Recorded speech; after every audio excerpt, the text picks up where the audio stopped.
Vamos para o Salmo 27, amém? Se você tem a sua Bíblia, Salmo 27, se você não tem, pode acompanhar conosco aqui no telão. Vamos começar no versículo 1, que diz assim: O Senhor é a minha luz, a minha salvação. De quem terei temor? O Senhor é o meu forte refúgio. De quem eu terei medo? Quando os homens maus avançarem contra mim para destruir-me, eles, meus inimigos e meus adversários, é que tropeçarão e cairão. Ainda que um exército se acampe contra mim, o meu coração não temerá. E ainda que se declare guerra contra mim, mesmo assim estarei confiante. Por enquanto, até aqui, por enquanto esses 3 primeiros versículos, vamos entender e aprender o que Davi estava querendo dizer nesse momento de vida. Este é um salmo descrito por Davi já no final do ciclo da sua vida. Davi escreveu esse salmo em sua velhice. E na sabedoria e na velhice de Davi, ele afirmou em suas orações. Perceba, eu não sei se todos sabem, mas os salmos de Davi, eles eram canções, eram orações compostas com harmonia e melodia. Davi era um excelente músico. A Bíblia fala que Davi tocava a harpa com muita excelência, ele era um ótimo músico. Então nós podemos imaginar Davi entre versos, entre coro, estrofes, liberando uma harmonia celestial e orando e declarando as grandezas de Deus. Ao mesmo tempo que Davi era profético, ele falava de um tempo real. Ao mesmo tempo que Davi contava das realidades da terra, ele falava daquilo que era espiritual. E nesse salmo, Davi, além de estar enfrentando um momento de guerra, uma batalha, ele compõe este salmo olhando para o centro do chamado dele. Ele disse assim: o Senhor é a minha luz, a minha salvação. Davi começa o Salmo 27 apontando para Cristo Jesus. Quem é a nossa salvação? Cristo Jesus. Quem é a nossa luz? Cristo Jesus. O próprio Jesus afirma isso em João, no capítulo 12, verso 46, ele diz: Eu sou a luz que vim ao mundo, para quem crê em mim não permaneça em trevas. Todo aquele que crê em Jesus não permanece em trevas, porque ele de fato é a nossa luz. Amém? Então Davi estava apontando para Jesus. Ele estava falando: se eu tenho a luz, se eu tenho o Salvador comigo, a quem temerei? E eu me lembro aqui do texto de Paulo aos Romanos, que ele diz assim: se Deus é por nós, quem será? É o mesmo contexto, é a mesma palavra. Davi está dizendo: se eu tenho Deus ao meu lado, a quem eu terei temor?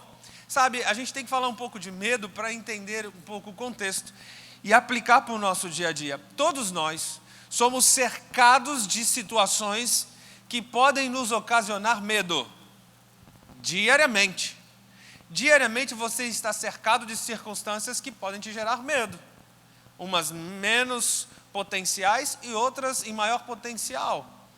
A todo momento o mundo está apontando oportunidades de nos matar, roubar e destruir, porque essa é a função do diabo. Tudo o que ele planeja é para matar, roubar e destruir. Seus sonhos, sua profissão, suas finanças, sua família. Então vamos lá, falando de família e de relacionamento, o que tem uma mulher ciumenta, um homem ciumento? Medo de ser traído, medo de ser abandonado, medo do cônjuge achar uma outra pessoa melhor, medo. Vamos falar de profissão. O que tem a pessoa que está com medo da competitividade do mercado de trabalho? Ela tem que se atualizar, porque está tendo muita pressão no trabalho, muita gente sendo mandada embora. O setor tal, o departamento tal, já foi todo mundo embora. Eu acho que eu sou o próximo. Começa a vir medo no trabalho. Entende? E aqui eu poderia dar exemplo em todas e todas as áreas da nossa vida. Mas praticamente todos os dias o diabo está tentando fazer com que você tenha uma vida de medo. E deixa eu te dizer algo, talvez você não saiba disso. O resultado do medo, sabe qual é? O resultado do medo é a paralisia. Porque o medo te paralisa. O medo, ele te para, ele te bloqueia. Quer ver um exemplo bem realista? Eu acho que a maioria das pessoas aqui já foram no Beto Carreiro, né? Sabe quando você vai no Beto Carreiro e você pega aquele brinquedo assustador, aquela montanha-russa gigante, e você chega diante dela, você está no caminho e você fala, eu vou em tudo, eu vou em tudo, eu vou em todo brinquedo, eu vou em tudo. Aí quando você chega na fila daquela montanha-russa gigante, você diz, eu acho que eu não vou mais não. É assim? Eu lembro quando eu estava namorando, que eu cheguei no Beto Carreiro, eu falei, eu vou em tudo, eu vou em tudo, eu vou em tudo. Quando eu cheguei no pé daquela torre, meu irmão, aquela torre enorme lá, tem o quê? 60, 70 metros de altura, aquela torre por aí, né? 100 metros, eita Jesus. Eu cheguei no pé daquela torre, eu falei, vou nada, não vou mesmo. Não vou jamais. Aí eu estava namorando com a Daiane, ela praticamente me obrigou a ir. O quê? Você não vai? Botou pressão, né? Eu vou 3, 4 vezes, vou de olho fechado, você não vai. Não, você vai ter que ir, você vai ter que ir. Eu fui obrigado a ir. Mas a verdade é que eu não queria ir nem a pau. Eu estava paralisado, eu estava com muito medo. Eu não estava pagando para deixar eu ir embora. Mas eu não queria ir. Por quê? A reação do medo é a paralisia, o bloqueio. O medo, ele te paralisa. O medo, ele te para. Todas as vezes que você tem medo, essa informação chega no seu cérebro, o cérebro manda um comando para o seu corpo. Para, não faz nada, não se move. O cérebro manda um comando para as suas emoções. Por isso, preste atenção no que eu vou te dizer, é forte. Por isso é que tem gente que saiu de um relacionamento ruim, negativo, pesaroso, com problemas, e não consegue abrir o seu coração para ter novos relacionamentos. Às vezes, a pessoa que Deus projetou para você, Deus está colocando ela no seu caminho agora, para você se relacionar, para você. Às vezes esse é o momento. Sabe aquela pessoa que Deus proporcionou, aquela pessoa especial, mas por algum motivo do passado, por alguma situação que aconteceu, o seu coração ficou com medo. E aí você vai gerando bloqueio, você tem dificuldade de ter um novo relacionamento, de dar novas oportunidades, entende? Isso é natural, porque o medo, ele gera bloqueio, o medo paralisa. O nosso processo é entender os nossos medos e saber ultrapassar as barreiras do medo. Eu poderia dar exemplo aqui em várias áreas, mas eu estou te dando uma de relacionamento que é muito comum, porque a experiência ruim, ela bloqueia o seu coração para você ter novas experiências, com novas emoções, com novas pessoas, novas oportunidades que Deus dá. É assim também na nossa vida de trabalho, nossa vida financeira, é assim com a família. Deus está sempre abrindo novas oportunidades. Deus tem sempre coisas novas, mas às vezes nos bloqueamos por esse medo. Então Davi está dizendo, se Deus está do meu lado, de quem que eu vou ter medo? Ou do que eu terei medo? Aí você vem o versículo 2, ele diz, quando os homens maus avançarem contra mim, os meus inimigos, meus adversários vierem contra mim, eles tropeçarão e cairão. Deixa eu te falar, já viu aqueles filmes de guerra? Tem dois povos batalhando, aqueles filmes mais de época, né? E você encontra um exército indo de frente com outro exército. E nessa cena, tem gente correndo com escudo, tem gente correndo com lança, tem gente correndo com espada, mas você não vê ninguém caindo e tropeçando. Porque eles estão tão concentrados no foco, eu vou ter que chegar lá, eu vou ter que matar o inimigo, eu vou ter que derrotar, eles estão concentrados na luta, você não vê. É incomum um exército tropeçar, cair. Não. Então Davi, ele está dando uma afirmação pela fé. Ele está dizendo, quando eles vierem contra mim, eles tropeçarão e cairão, porque o meu Deus está comigo. Davi estava falando de algo sobrenatural. É como se ele dissesse, essa luta que está armada, essa batalha, eu não vou precisar lutar. Quando o exército inimigo vier contra mim, eu não vou precisar nem lutar.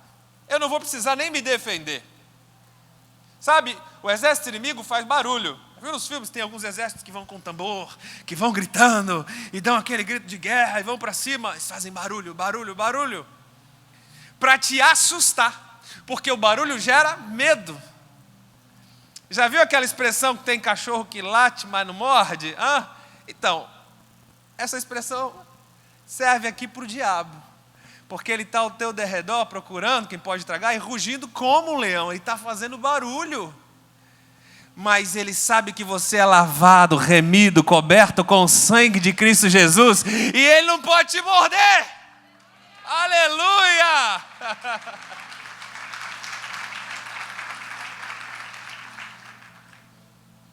Você tem o sangue de Jesus que te cobre, você tem a proteção diferenciada do céu, você tem o DNA de Cristo Jesus em você.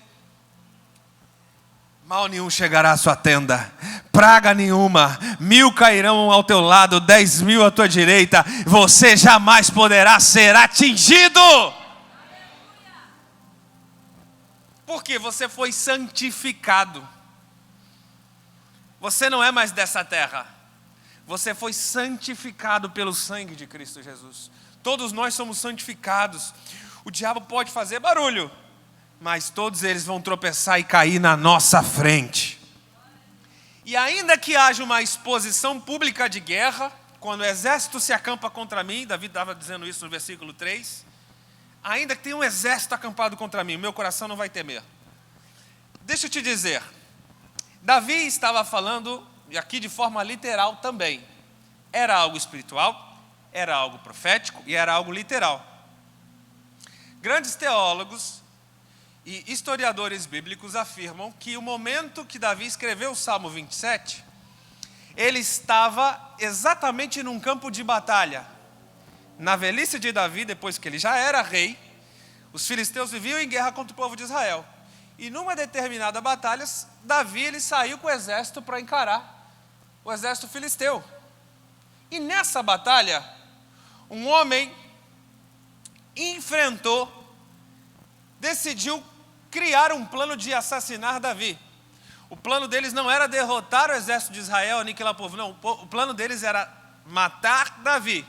Um homem chamado Abissai. Ele armou um plano, ele armou um exército, ele criou uma estratégia para colocar Davi num canto. Ele encurralou Davi, ele foi matando os homens em volta de Davi, deixou Davi encurralado. Quando Davi estava sozinho, encurralado, numa determinada montanha entre os dois povoados, ele estava cercado de um exército. Então veio esse homem chamado Abissai para matá-lo, para jogar uma lança em Davi para matá-lo. Nesse momento, na hora chave, aparecem os valentes soldados de Davi. Eles aparecem e todos eles, afirma a Bíblia, que eles mataram o exército de filisteus, mataram Abissai, e todo o plano do inimigo foi derrotado diante dos olhos de Davi. Davi não precisou batalhar. Os valentes chegaram e derrotaram todo mundo. E daí, depois que eles mataram, eles falaram assim para Davi: Davi, juraram os soldados, eles fizeram um juramento ali, Davi, dizendo: nunca mais sairás conosco à guerra, para que não te apagues a lâmpada de Israel. 2 Samuel 21:17, está registrado, depois você pode ler com calma na sua casa. Mas os valentes de Davi eles estavam dizendo: você nunca mais vai sair à guerra conosco, porque você já está numa fase de velhice. Quer dizer, você já não está mais em fase de guerrear, você já não está mais em fase de batalhar. O teu lugar agora é reinar sobre a casa, é ficar lá descansando, tranquilão. Nós vamos batalhar por você. Para quê? Para que não te apagues a lâmpada de Israel. Davi estava tendo a honra de trazer luz para todo Israel. Os próprios valentes, os seus conselheiros, o chamavam assim. Ele foi chamado também, teve outras menções nas escrituras de a lâmpada de Israel. E como é que Davi chama a Deus no primeiro versículo? O Senhor é a minha luz. Mas quem era chamado de lâmpada? O próprio Davi. Então a honra que ele recebe dos seus valentes, ele transfere para Jesus. Ele diz assim: eu não sou a luz, quem é a luz é o meu Cristo, o meu Redentor, o meu Salvador. Davi nos ensina 10 lições nesses primeiros 3 versículos sobre confiar em Deus. Ele diz, primeiro, o Senhor é a minha luz. Segundo, a minha salvação. Terceiro, o Senhor é a minha confiança. Quarto, o Senhor é a minha força. O Senhor é a minha vida. O Senhor é a minha segurança. O Senhor é o meu protetor contra os malvados, protetor contra os inimigos e o meu refúgio em meio a um exército. Em 10º lugar, o Senhor é o meu auxílio na guerra. Em 3 versículos, ele te ensina 10 lições de como confiar em Deus. Todos nós enfrentamos lutas, guerras, todos nós temos inimigos pela frente. E Davi estava no momento que ele estava com o inimigo diante dele. Nesse momento que ele declarou tudo isso, nos ensinando como confiar em Deus, agora ele vai para o versículo 4, que é o versículo chave em todo o salmo. Vamos lá comigo, versículo 4. Uma coisa pedi ao Senhor. Vamos lá, verso 4. Uma coisa pedi ao Senhor, e a procuro, que eu possa viver na casa do Senhor todos os dias da minha vida, para contemplar a bondade do Senhor e buscar a sua orientação no seu templo. Entende bem o que Davi estava falando? Calma, Davi não estava louco. Davi não estava desvanecido, ele estava falando de guerra, ele estava falando de batalha, ele estava falando de inimigo. Ele quase morreu. Preste atenção. No meio da turbulência, no meio de um furacão de emoções, no meio do medo, Davi declara: uma coisa peço ao Senhor, e a buscarei. Que o Senhor envergonhe todos os meus inimigos? Não. Que o Senhor derrote todo o exército do contrário? Não. Que o Senhor capacite, me dê um exército melhor para eu não passar essa vergonha e quase morrer? Não. Uma coisa eu peço ao Senhor e a buscarei: que eu possa habitar na sua casa todos os dias da minha vida. Diante de um cenário de guerra, Davi está nos ensinando o que a gente deve fazer. Eu estou falando do rei mais bem-sucedido de Israel. Eu estou falando do homem que derrotou milhares e milhares de pessoas, de exércitos. Eu estou falando do homem vencedor, bem-sucedido. Eu estou falando do homem que, segundo as Escrituras, é um homem segundo o coração de Deus. Nós temos muito que aprender com esse homem. Num cenário de luta, num cenário de guerra, ele está nos ensinando a chave. Ele está nos ensinando o grande segredo. Uma coisa eu peço e a buscarei. Eu preciso continuadamente habitar na presença do Senhor. Parece para Davi algo tão natural, tão sincero. Ele estava falando dos inimigos, ele estava com medo. Daqui a pouco, quer saber, Deus? Olha, eu vou buscar uma coisa, eu não posso nunca me ausentar da tua presença, porque é isso que me traz confiança.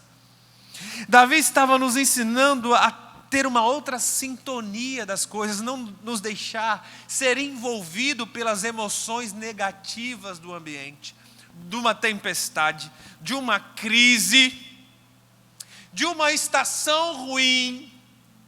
Entende bem? Ele está dizendo, não importa a tempestade, não importa a guerra, não importa a circunstância, você deve ter o foco em habitar continuamente na presença do Altíssimo. A casa de Deus é a representação clara da sua presença. Naquela época, a casa de Deus era representada pelo templo, pelo tabernáculo, pelo santíssimo lugar. E a partir de Cristo Jesus, eu e você temos a honra de sermos chamados casa de Deus. O Espírito Santo habita em nós. Então você tem a oportunidade de todo dia, no seu quarto secreto, na sua casa, em algum lugar do seu escritório, ter um tempo, um momento a sós com Deus. E não negligenciar a sua presença. Uma coisa peço ao Senhor e eu a procuro. Olha aqui que coisa linda. Ele lança um pedido a Deus, mas não abre mão da sua autorresponsabilidade. Porque tem gente que ora, entrega para Jesus e fica falando, agora eu já entreguei para o Senhor. Se Ele quiser, então, Ele que resolva. Já está nas mãos de Deus. Já ouviu isso por aí? Hã? Não, já está na mão de Deus. Está na mão de, se Ele quiser. Davi, ele não estava transferindo responsabilidade para Deus. Porque tem muita gente que gosta de fazer isso. Transfere a responsabilidade. Não tem mais o seu senso de comportamento, de atitude. Entende? Entende bem? O que Davi está nos ensinando é que você tem que pedir a Deus. Uma coisa eu peço. Eu sei que o meu Deus é capaz de fazer as coisas impossíveis. Mas tem o outro lado das coisas possíveis, que esse lado eu a procuro. Então uma coisa eu peço, o impossível. E eu a buscarei, as coisas possíveis. As coisas que estão na minha mão, as coisas que são práticas, as coisas que estão no poder da decisão. Poder da decisão. O que está de fato no poder da sua decisão? O seu tempo. É tudo aquilo que você pode comandar. É o seu tempo. E ao mesmo tempo, é só aquilo que você pode comandar. É o seu tempo. O que você faz com o seu tempo? A busca de Davi era pela casa, era pela presença. Porque na casa de Deus é o lugar de você contemplar a bondade de Deus. Contemplar a sua bondade, a sua beleza. Habitar na casa de Deus fala de um hábito, nos fala de uma rotina constante que não pode ser quebrada. Habitar todos os dias nos fala de um comportamento que não pode ser quebrado, não pode ser anulado, não pode ser negligenciado. Faça chuva, faça sol, esteja em paz ou esteja em guerra. Davi estava no meio de uma guerra, lembra? Ele estava no meio da guerra, lembrando da presença de Deus. Por que tudo isso? O final do versículo 4 ele diz que eu possa habitar continuamente na tua presença e pedir e ouvir as suas orientações no seu templo. Está aí na sua Bíblia? Algumas traduções dizem os seus conselhos. E ouvir os seus conselhos no seu templo. Por que você veio aqui essa noite? Uma noite de frio? Por que você veio aqui cultuar? Porque você veio buscar a orientação de Deus. Você veio ouvir o conselho de Deus. É isso que Davi está ensinando. Um homem sábio, de sucesso na velhice. Precisava ouvir conselho de Deus? Sim, porque a todo tempo nós precisamos ouvir orientação divina. O que eu aprendo com isso, meu povo? O que eu aprendo com isso? Que nada pode nos afastar do templo, da presença, das reuniões, porque onde estamos reunidos, 2 ou 3 em nome de Jesus, Ele disse que ali Ele estaria. Ele está aqui hoje falando com muita gente nesse lugar. O que a gente tem que aprender com Davi? Nós não podemos abrir mão de estar na presença de Deus. Ah, pastor, mas olha, se tem um culto que eu não falto é a ceia. A ceia eu não falto. Para mim, e ó, uma vez por mês para mim está legal, está show de bola. É mesmo? O homem sábio, na velhice, rei, já tinha conquistado todo o sucesso do mundo, matado gigantes na vida, ursos e leões. Está nos ensinando que é todos os dias. Quem somos nós? Ah, pastor, mas sabe que esse domingo eu não vou não? Está chovendo muito. Ah, pastor, GC, para que esse negócio toda semana? Mas é toda semana mesmo? Tem que ir uma vez? Gente, às vezes você assume um compromisso tão pequeno, é um GC na semana, às vezes é um culto no domingo, 2, 3 reuniões, às vezes 4 reuniões na semana. Você acha isso muito mesmo? Para cultuar, para adorar a Deus, reverenciar a sua presença e ouvir conselhos. Quem sai ganhando nessa história toda é só você, abençoado. Então o que você tem que ter? Aprender com Davi, ter a disciplina de estar todos os dias na sua presença. Não abra mão por nada. as ausências deveriam ser um acidente de percurso. As ausências deveriam ser uma exceção. Um caso de uma enfermidade, de um acidente. Exceção das exceções. Por quê? Porque a presença de Deus é prioridade. Eu não posso trocar por nada nessa vida. Ah, pastor, mas eu já tenho 554 anos de fé. Meu irmão, não interessa quanto tempo você tem de fé, quantas vezes você já leu, já ouviu o Salmo 27. A minha palavra diz que a misericórdia do Senhor se faz nova a cada manhã. E a cada dia nós temos que buscar a presença do Altíssimo. Sabe por quê? Porque amanhã você vai precisar de um conselho para saber o que vai fazer amanhã. Para essa semana, quantas decisões importantes você vai tomar essa semana? Será bom mesmo ouvir um conselho de Deus? Para esse mês, esse restante de ano, quantas decisões importantes? Nós tomamos todos os dias decisões. Todos os dias estamos cercados de decisões, estamos cercados de medos. E a presença de Deus todo dia vai fortalecendo o nosso coração, gerando cada vez mais confiança no eterno. Nós precisamos ter a rotina de comparecer na presença de Deus, mas não de tornar Deus uma rotina. E há uma diferença muito grande. A presença de Deus não pode ser comum. Ah, mas eu já ouvi essa música, essa canção de novo. A pessoa começa a vir, sabe, mas de novo, mas de novo. A pessoa vai vindo cheia, porque você está cheia. Você não precisa, né? O indivíduo não parece que não precisa mais de Deus. Parece que é Deus que precisa do indivíduo. Ela vem cheia. Por isso que Jesus diz no Sermão da Montanha, Mateus capítulo 5, versículo 3, bem-aventurados os pobres de espírito, porque são deles o reino dos céus.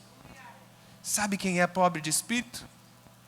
É aquele que vem todo dia na presença de Deus. Deus, eu estou tão vazio, eu não tenho nada para te oferecer, eu estou sedento, eu preciso da tua presença, vem me encher, vem me renovar.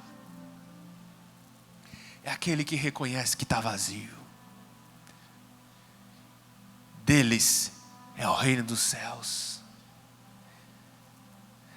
Aquele que o seu coração não se distrai com as coisas desse mundo, ele não se preenche com as distrações dessa vida, mas ele reconhece que só o autor da vida é capaz de nos preencher por dentro.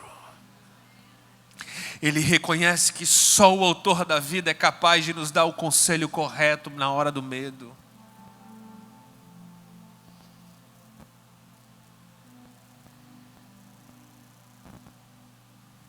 Davi diz, uma coisa eu peço ao Senhor e a buscarei, que eu possa habitar na casa de Deus todos os dias e contemplar a bondade de Deus. Não é estar na casa do Senhor como um mero ato religioso ou como um clube social de convivência. O relacionamento no GC é bom? Muito. As amizades são boas? Demais. É importante a comunhão? Sem dúvida nenhuma. Mas o motivo pelo qual nos reunimos é para contemplar a bondade de Deus. Essa é a primícia do nosso coração. Essa deve ser a primeira das intenções. Deus é amor, bondade e graça. E quantas vezes hoje você teve a oportunidade de olhar para Deus e dizer, uau, como o Senhor é bom. Obrigado, Jesus. Porque à medida que você o contempla, diz o apóstolo Paulo, é à medida que você é transformado. As pessoas às vezes ficam orando, Senhor, muda, me transforma, me muda, me transforma. E acha que Deus um dia vai mandar um raio, vai cair na cabeça dela e ela vai acordar outro dia transformada. E Deus já disse o seu método de transformar vidas. O método de Deus transformar vidas é estar todos os dias com Ele no tete a tete. Porque à medida que você o contempla a sua bondade, é nessa medida que você é transformado de glória em glória. Aleluia! Nós precisamos ter essa dimensão e essa convicção. Olha o que ele diz no versículo seguinte, no verso 5. Pois no dia da adversidade, Ele me guardará, protegido em sua habitação. No seu tabernáculo, Ele me esconderá e me porá em segurança sobre um rochedo. Davi está falando do dia da adversidade. Sabe que dia é esse? O dia da luta, o dia da angústia, o dia de guerra, o dia da adversidade. Só passa por ele quem está vivo. É tão comum. A diferença é que uns passam mais, outros menos.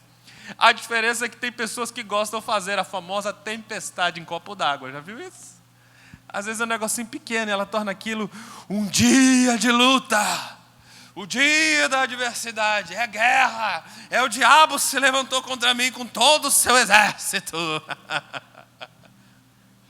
E às vezes era um pequeno conflito emocional. Às vezes era uma pequena situação que a gente faz daquilo um monstro. E Deus está te dizendo, nesse dia, no dia que você sente que está numa grande luta, no dia da guerra, no dia da angústia, nesse dia, o Senhor vai te colocar em segurança na sua habitação. Ele vai te esconder na presença dEle. Ele te colocará num alto rochedo. O alto rochedo é um lugar de destaque. É um lugar de segurança que o exército não pode te alcançar. Essa batalha do dia da luta, do dia da angústia, Deus está te dizendo, você não vai precisar batalhar. Você não vai precisar lutar. Não é que nem aqueles filmes de antigamente do Rocky Balboa. Lembra do filme do Rocky Balboa? Ele entrava no ringue na última cena do filme, apanhava. Você diz, meu Deus, como é que esse cara aguenta apanhar? E depois apanhava. E na última cena do filme ele dava um soco e o inimigo caía, não era assim? Vencedor, aí cantava a música do rock. Não era assim? Aí a gente saiu com essa convicção, não, na vida você tem que apanhar, meu irmão, apanha. Mas vai ter um dia, você vai ter um dia de sucesso na sua vida, vai ter um dia que você vai sair vencedor. Às vezes a gente tem essa falsa ideia de vitória. A ideia que a Bíblia nos ensina de vitória, ela diz assim para você e para a minha vida, ei, em Cristo Jesus, nós somos mais do que vencedores. Mais do que vencedores é quem entra no jogo sabendo que já ganhou. É quase igual foi hoje com o Brasil e Peru, né? Foi quase igual o que aconteceu, né? Todo mundo já sabia que o Brasil ia ser campeão. Ah, não é? É quase isso. A diferença é que Jesus com ele é muito, mas muito melhor. É muito mais garantido. Ele diz, e aí o apóstolo Paulo diz assim, se Deus é por nós, meu irmão, quem vai ser contra você? Se Ele está do seu lado, se Deus é por nós, quem será contra nós? É isso que Davi está dizendo, no dia da luta, no dia da adversidade, eu não vou precisar lutar. Eu não tenho que me preocupar em levantar um exército melhor, para me proteger melhor, para o inimigo não me acuar. Não, Deus vai me colocar num alto refúgio. A confiança de Davi não estava na força do seu braço, nem na sua estratégia de guerra, mas estava na força do Todo-Poderoso, Deus de Jacó, Deus de Isaac, Deus de Abraão. A tua confiança tem que estar em Deus e nas suas promessas. Ouve, Senhor, a minha voz quando eu te clamo. Versículo 7. Ouve, Senhor, a minha voz quando eu te clamo. Ó Senhor, tem misericórdia de mim e me responda. Davi está clamando pela presença e pela resposta de Deus no versículo 7. Manda para o versículo 8. No versículo 8 Deus já responde. Olha a resposta de Deus. Ao teu respeito diz meu coração, busque a minha face. Uau! Eu vibro com isso. Tamanha era a intimidade dele com Deus. no meio do salmo, no meio daquele hino maravilhoso, no meio da harmonia, entre uma melodia e outra, entre uma estrofe e outra, Senhor, me responde. Na outra estrofe, Deus já está respondendo. Já imaginou isso? É como se você mandasse um WhatsApp para Deus, na hora Ele visualiza e responde. Que coisa boa. Tem gente na terra que não consegue fazer isso. Você manda e demora horas. E diz, eu sou mesmo um deles, porque eu sou desligado para celular. Tem 2, 3 vezes por dia que eu ando no WhatsApp para responder todo mundo. Mas Deus, com aquele que tem intimidade, que prioriza a presença dEle, Ele ouve na hora e dá a resposta imediata. Que isso? Com Ele não tem linha ocupada. Ele não tem outra prioridade a não ser o íntimo, a não ser aquele que prioriza a presença dEle. E a resposta de Deus é essa: Davi, você está no caminho certo. Você está falando sobre buscar a minha face? A resposta de Deus é: busque a minha face. Ele está confirmando aquilo que já estava no coração de Davi. É muito lindo, um relacionamento de intimidade, de entendimento de prioridade. Aí Davi diz no versículo 10, olha que lindo o verso 10. Davi diz assim: ainda que me abandonem meu pai e minha mãe, o Senhor me acolherá. Deixa eu te fazer uma pergunta aqui, igreja. Você conhece no mundo alguma pessoa que te ame mais do que o seu papai e a sua mamãe? Existe um amor maior do que esse? É o famoso amor ágape, é o amor incondicional, que não espera nada em troca. O filho, criança, pode ter dificuldades na escola, o pai continua amando. Pode repetir de ano, a mãe continua amando. Pode bater no vizinho e machucar alguém, a mãe continua amando. E quando cresce na adolescência, tem suas crises, o pai continua amando. E às vezes, quando vira adulto, pode até ser um filho corrupto, se envolver com coisa errada, o pai, a mãe continua amando. E às vezes o filho vai para a cadeia, um delinquente que o primeiro a visitar o papai e a mamãe está lá, que continua amando. A maior expressão de amor na terra é de fato o papai e a mamãe. Então Davi está dizendo, a maior expressão de amor na terra pode falhar. E falha. Eu não preciso perguntar aqui se tem experiência de alguém que algum dia não se sentiu amado por... Muita gente vai levantar a mão. Porque o melhor amor do mundo pode falhar e falha. Mas quando esse amor falha, o que não é comum, é exceção, é incomum, ok? Na maior parte do tempo é difícil, e quando isso acontece, se acontecer, Deus jamais te abandonará. Davi está dizendo, ainda que o melhor do mundo erre, o Senhor jamais vai errar. O melhor que o mundo tem para oferecer é falho? Sim. Mas aquilo que os céus têm para oferecer jamais falha. O amor do Pai jamais falha. O amor do Pai jamais falha. É para você. Você sabe que é para você. O amor do Pai jamais falha.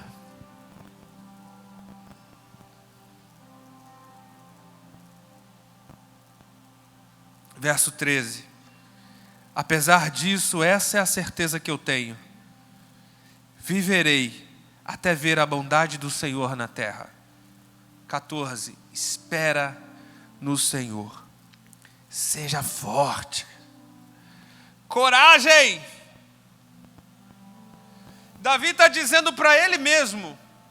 É como se ele estivesse confrontando a própria alma. Espere no Senhor. Tenha coragem, seja forte, espere no Senhor. Como é bom poder esperar em Deus, não é? Como é bom poder encorajar a própria alma e saber que nele você tem um rochedo firme, seguro e inabalável. Mas para chegar nesse nível de relacionamento e intenção do coração, você precisa todo dia, continuadamente, priorizar a presença de Deus na sua vida. E pedir conselhos aqui, no seu templo. Porque esse é o lugar que Deus derrama aquilo que Ele tem de melhor sobre sua vida. Não abra mão de ouvir os conselhos de Deus. Não abra mão de escutar a palavra de Deus. Não abra mão no seu GC. Não abra mão dos cultos, não abra mão da igreja. Não perca uma oportunidade sequer da sua vida. Porque às vezes é uma reunião como essa que Deus vira uma chave na sua vida. Dá a resposta que você precisa. E você passa então a experimentar de fato uma vida superabundante em Cristo Jesus. Espera no Senhor. Confia nele, igreja. Feche os seus olhos, por favor. Eu sei que o Espírito Santo está aqui, ele está